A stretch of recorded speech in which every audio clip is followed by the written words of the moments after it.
જય શ્રી કૃષ્ણ ભક્તજનો, આજે હું તમને સંત ચરિત્ર સંભળાવું છું. તેમાં સંભળાવું છું નારદજી. તો ચાલો આપણે સાંભળીએ. પરમાત્મા શ્રી સંતરામ મહારાજ કૃપા કરે છે ત્યારે જ પાપ છૂટે છે. નારદજી હિન્દુ ધર્મમાં અત્યંત પૂજનીય અને લોકપ્રિય ઋષિ છે. તેઓ બ્રહ્માના માનસપુત્ર છે અને દેવો અને મનુષ્યો વચ્ચે સંદેશવાહક તરીકે કામ કરે છે. નારદજી ખૂબ જ જ્ઞાનવાન, ભક્તિમાં લીન અને વિષ્ણુના પરમ ભક્ત છે. નારદજીનો ઉદ્ભવ બ્રહ્માના ચિંતનમાંથી થયો છે, પરંતુ કેટલાક ગ્રંથો અનુસાર નારદજીનો જન્મ એક ગંધર્વ તરીકે થયો હતો.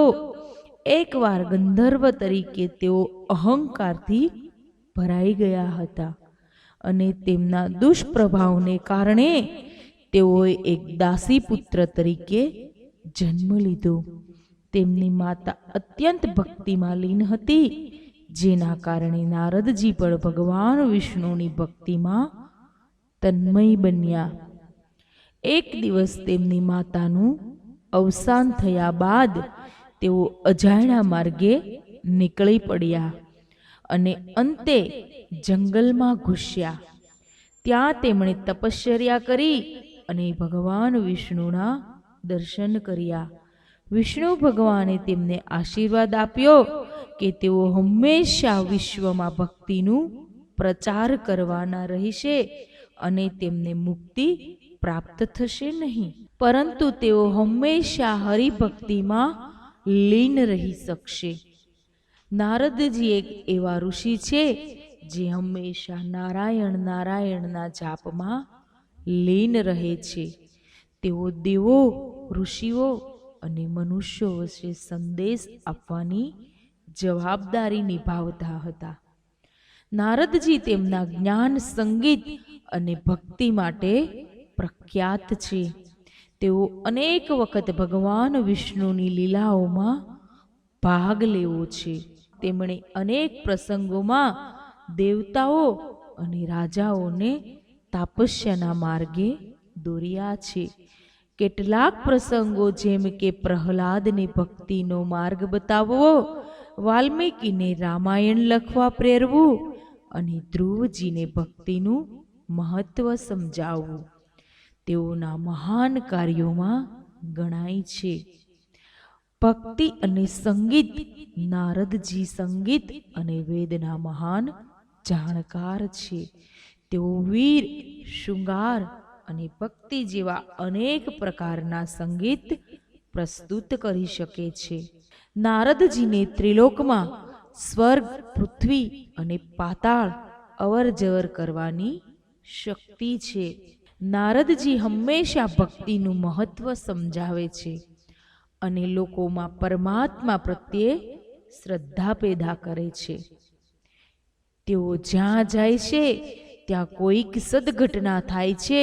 તેમનું ઉદ્દેશ્ય હંમેશા કલ્યાણમય છે, ભલે ક્યારેક તે ચતુરાઈથી કોઈ ઘટના ઊભી કરે. નારદજી હંમેશા ઈશ્વર ભક્તિને મહત્વ આપે છે અને તેઓ ભક્તિના શ્રેષ્ઠ ગુરુ છે. અનેક લોકોના જીવનમાં પરિવર્તન લાવવાનો શ્રેય નારદજીને જાય છે. ભલે તેઓ ક્યારેક મુનિઓ અને રાજાઓ વચ્ચે વિવાદ સર્જતા હોય, તેમનું અંતિમ ઉદ્દેશ હંમેશા સત્ય અને ધર્મનો પ્રચાર કરવાનો જ હોય છે. નારદજી એક એવા ઋષિ છે કે જેઓ સદા ઈશ્વરનું નામ લેતા રહે છે અને ભક્તિનું મહત્વ પ્રગટાવતા રહે છે. તેમના જીવનમાંથી આપણે શીખી શકીએ કે ભક્તિ અને સત્યના માર્ગે ચાલીએ તો ઈશ્વર હંમેશા આપણા સહાયક બની રહે છે. આવો આપણે પણ તેમના જેવો નારાયણ નારાયણનો જાપ કરતા રહીએ. જીવન પુણ્ય કરવામાં સ્વતંત્ર છે, પાપ છોડવામાં પરતંત્ર છે. પુણ્ય કરવું બહુ કઠણ નથી, પાપ છોડવું બહુ કઠણ છે. પાપ થાય છે પૂર્વજન્મના સંસ્કારથી. આ જન્મના કુસંગથી પણ પાપ થાય છે. કોઈ પણ જીવ જન્મથી પાપ કરતો નથી. માનવનો જન્મ થયો ત્યારે તેને ખોટું બોલવાની, કપટ કરવાની અક્કલ ન હતી. મોટો થયો, જેના સંગમાં એ આવ્યો તેનો સંગ દોષ લાગ્યો. સંગથી જીવન સુધરે પણ છે. તમારા કરતા જ્ઞાન, વૈરાગ્ય, ભક્તિમાં આગળ છે. જે ભગવાનના ચરણમાં રહે છે તેવા સંતના સંગમાં રહો. તેવા સંતોને યાદ કરો. વિલાસી ગૃહસ્થનું સ્મરણ ન કરો. ભગવાનનો, જેને આનંદ મળ્યો છે તેવા સંતનો સંગ કરો. સત્સંગ ભગવાન આપે છે ત્યારે મળે છે. કુસંગથી બચવું તે તમારા હાથમાં છે. વ્યસનીનો સંગ કુસંગ છે. જેને પાપની બીક નથી, જેને પ્રભુમાં પ્રેમ નથી, તેવા નાસ્તિકનો સંગ કુસંગ છે. જેના સંગમાં તમે રહો છો તેનો રંગ લાગે છે. વ્યસનથી દૂર રહેજો. મને જેવું વ્યસન તેવું બીજાને થાય તો સારું. વ્યસનીની આવી ઈચ્છા હોય છે. કોઈ પણ વ્યસન પતન કરે છે. ચા પીવો, તેને આધીન થાઓ નહીં. ચા મળે તો ઠીક, ન મળે તો બહુ ઠીક છે. પાન, સોપારી, તમાકુનું વ્યસન બહુ પતન કરે છે. જડ ચેતનને નહીં, ચેતન જડને પકડે છે. તમે પ્રભુના અંશ છો, પ્રભુ પ્યારા છો. ઈચ્છા કરો તો વ્યસન છોડી શકશો. પાપીનો સંગ તે કુસંગ. આવાથી દૂર રહેજો. જે મનને બગાડે છે તેને પાપ કહે છે. ઋષિ મુનિઓએ, શાસ્ત્રોએ બનાવેલ નિયમોમાં મનને રાખો. કાંદા લસણ ખાશો નહીં. ખાધા હોય તો કથા સાંભળ્યા પછી હવે ખાશો નહીં. કથા સાંભળી જે પાપ છોડતા નથી તેને યમરાજાનો બહુ માર ખાવો પડે છે. જેનો સ્વીકાર ભગવાન કરતા નથી, જે વસ્તુ મારા ભગવાન લેતા નથી તે મારે લેવું નથી, આવો નિર્ણય કરો. જે તમાકુ ખાય, પીએ, સૂંઘે તેને બહુ પાપ લાગે છે. તે તન અને મન બંને બગાડે છે. સત્સંગ કરવાથી સ્વદોષનું ભાન થાય છે. સત્સંગને પ્રયાગરાજની ઉપમા આપી છે. પ્રયાગમાં ગંગા, યમુના, સરસ્વતી ત્રિવેણીનો સંગમ છે. યમુનાજી કર્મ માર્ગ પ્રબોધે છે. આ ખવાય, આ ન ખવાય, આ કરવું, આ ન કરવું, એ યમુનાજી કહે છે. વિધિ નિષેધની મર્યાદા રાખો.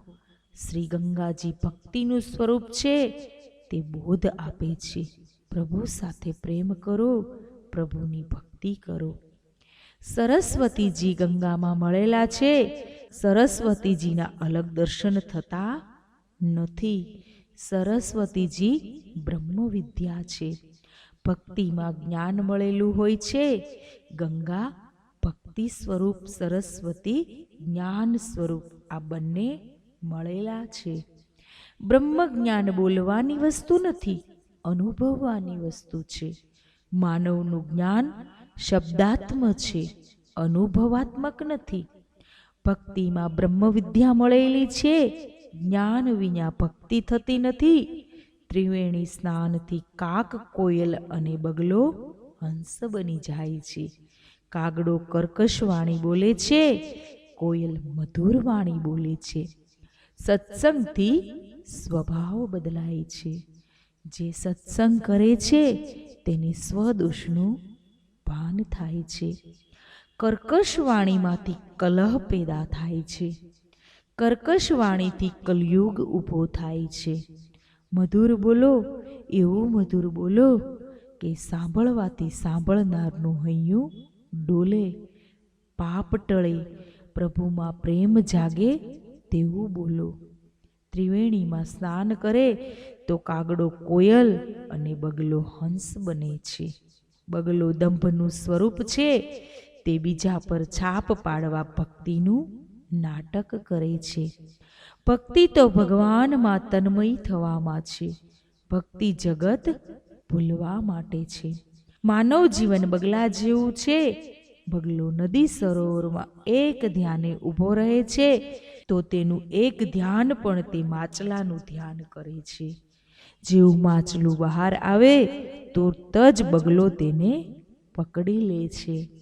માનવ મંદિરમાં ભક્તિ એવી કરો, તમે જેવા અંદર છો એવા બહાર દેખાવ. અંદર બહાર તમારું એક સ્વરૂપ રાખો. આવું એક રૂપ જગતને બતાવો. બગલો દંભી છે, દંભી સમાજને છેતરે છે. દંભી માટે કોઈ પ્રાયશ્ચિત નથી બતાવ્યું. દંભ જેવું કોઈ પાપ નથી. દંભી બગલો પણ ત્રિવેણી સ્નાનથી હંસ બને છે. જે સંસારમાં આવે છે તેને સંતની જરૂર પડે છે.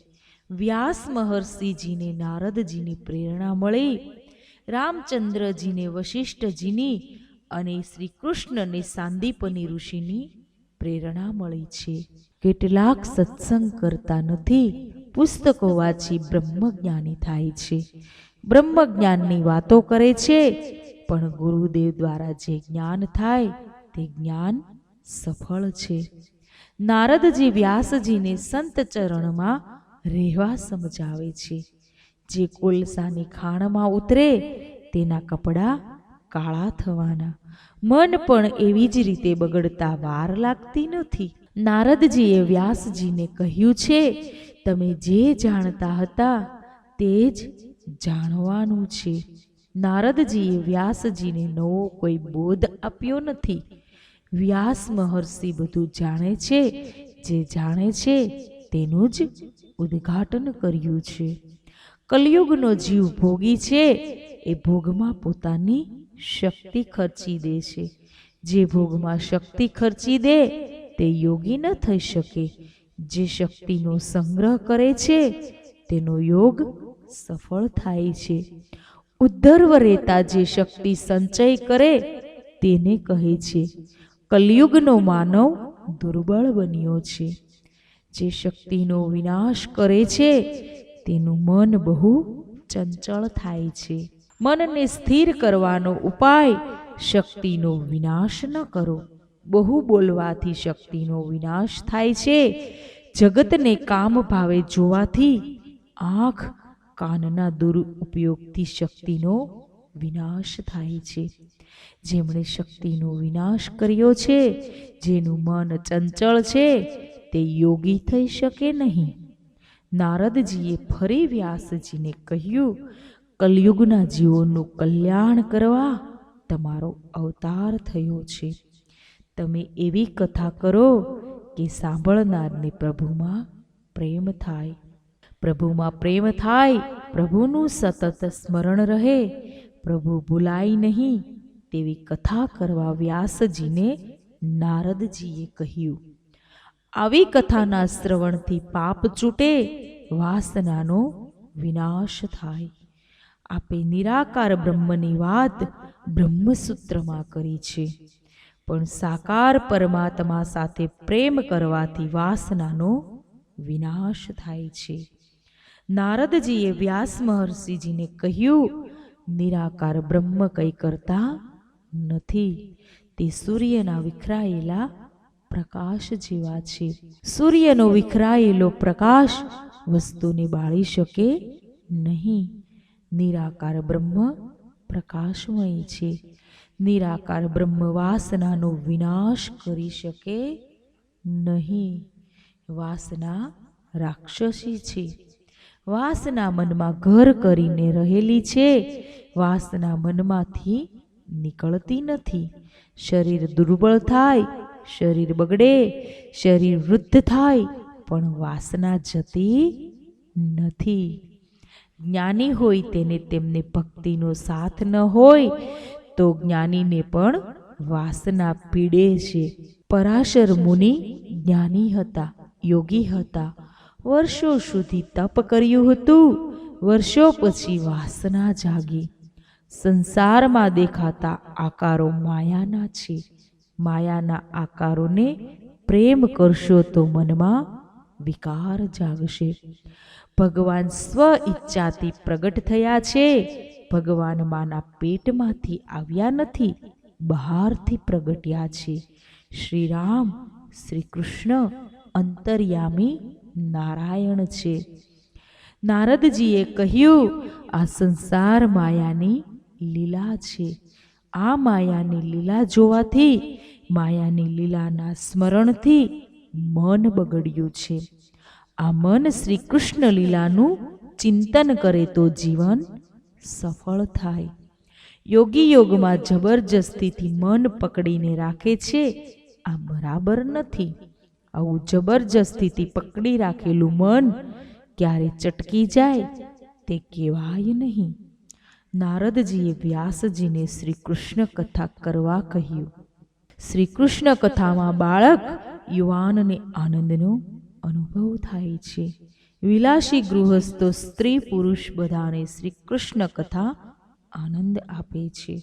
શુકદેવ મુનિ જેવા વિરક્તને શ્રી કૃષ્ણ કથાથી આનંદ પ્રાપ્ત થાય છે. શ્રી કૃષ્ણ કથામાં બધાને આનંદ મળે છે. શ્રી કૃષ્ણને સુખ ભોગવવાની ઈચ્છા નથી. પ્રભુ ઈચ્છે છે કે મારો જીવ મારી પાસે આવે. પતિ પત્નીનો સંબંધ સાચો નથી, કલ્પિત છે. જન્મથી જીવ ઈશ્વરનો છે, મર્યા પછી જીવ ઈશ્વરનો છે. જીવ સ્વરૂપને ભૂલ્યો, સંસારી થયો, તેથી દુઃખી છે. જીવને જ્યારે થાય હું ભગવાનનો છું, ભગવાન મારા છે, ત્યારે જીવ સુધરે છે. વ્યાસ મહર્ષિ, તમે શ્રી કૃષ્ણ કથા કરો, જગતને પ્રેમ સમજાવો. આપે જ્ઞાન કથા બહુ કરી, શ્રી કૃષ્ણ કથા સંભળાવો તો માનવનું કલ્યાણ થાય. પ્રથમ નારદજી પોતાની કથા સંભળાવે છે. નાની વયમાં પિતાનું મરણ થયું. બા બ્રાહ્મણને ઘેર દાસી તરીકે સેવા કરે. આમ પોતાને બ્રાહ્મણને ત્યાં મોટા થવાનું મળ્યું. નારદજીને પોતાની નાની વયમાં સંત સેવા કરતા કરતા સત્સંગનો લાભ મળ્યો. સંત દર્શન દુર્લભ છે. જે બધો વખત સંત સાથે રહે છે તેને કદાચ સંતોમાં દોષ દેખાય છે. તમે જે સંતની સેવા કરો તેમાં દોષ દેખાય તો પતન થાય છે. નિર્દોષ એક પરમાત્મા છે. સંતોમાં દોષ હોય તો તે દોષ જોવા નહીં. કોઈ પણ સંતમાં 16 આની પ્રેમ થવો કઠણ છે. જેને ભક્તિનો રંગ લાગ્યો છે તેને સંત દ્વારા ભક્તિ અને ભગવાન બંને મળે છે. સંતો સમભાવ રાખે છે. સમભાવ વગર મન શાંત થતું નથી. સંતો બધાને એક સમાન આંખે જોઈએ છે. સંતોની દ્રષ્ટિ દિવ્ય, તેથી તેમને સૃષ્ટિ પણ દિવ્ય દેખાય છે. સાધારણ માણસ સમાજને બે આંખે જોઈએ છે. સંતો સર્વને સમભાવે જુએ છે. ગરીબ કે શ્રીમાન, પાપી કે પુણ્યશાળી, સંતો સર્વને સમભાવથી જુએ છે. નારદજી સંતના આશ્રમમાં સંત સેવા કરવા રહે છે. સવારે વહેલા ઉઠે, ગુરુદેવ ઊંઘે પછી સૂતા અને જાગે તે પહેલા ઉઠતા. જે બહુ વેલા ઉઠે, જે બહુ ઓછા બોલે તે સંતોને ગમે. સંત સર્વકાળ સાધના કરે, તેથી તેમની સાથે કોઈ વધુ વાતો કરે તે તેમને ન ગમે. નારદજી પણ ગુરુદેવ વિશેષ કૃપા હતી. નારદજી ગુરુ પાસે ઓછામાં ઓછું બોલતા. જે વધારે બોલે તે જૂઠું બોલી શકે, જે વધારે બોલે તે કોઈની નિંદા કરી શકે, જે વધારે બોલે તે પોતાના વખાણ કરી શકે. મારા ગુરુદેવ સમભાવ રાખતા. ગુરુદેવની મારા પર પ્રસન્નતા હતી. હું ગરીબ ઘરનો હતો, તેથી ઓછું બોલી સેવા કરતો. નારદજી પોતાને મળેલ ગુરુ કૃપા વર્ણવે છે. વિદ્યા અને સંપત્તિ ઘણે ભાગે અભિમાનને લાવે છે. નારદજીમાં દીનતા હતી. દીનતા સંતોને ગમે છે. દરિદ્રતામાં સદ્ગુણ હોય છે, તે હૃદયને દીન બનાવે છે. નારદજી કહે છે, હું ગુરુદેવની કથા પ્રેમથી સાંભળતો. ગુરુદેવ કથા કરતા પ્રેમથી નજર આપતા. સંત શક્તિપાત કરે છે. સંત નજરથી શક્તિ આપે છે. સંત કૃપા વિના ભક્તિ થતી નથી. ગુરુદેવે કૃપા કરી મારું નામ હરિદાસ રાખ્યું. પૂર્વજન્મમાં હું માયાદાસ હતો, હવે હરિદાસ બન્યો. સંતોનો પ્રેમ નિસ્વાર્થ હોય છે. સંસારનો પ્રેમ સ્વાર્થથી ભરેલો હોય છે. સંસારમાં પિતા પુત્રનો પ્રેમ સ્વાર્થનો હોય છે. સંત નિરપેક્ષ હોય છે. જેને ભગવાન મળ્યા, ભગવાનનો આનંદ મળ્યો. જેના મનમાં ભગવાન, તે નિરપેક્ષ થઈ શકે છે. નારદજી પોતાનો વૃત્તાંત વ્યાસજી સમક્ષ કહેતા કહે છે કે એક દિવસ ઉત્સવ હતો. ઘણા સંતો આવેલા.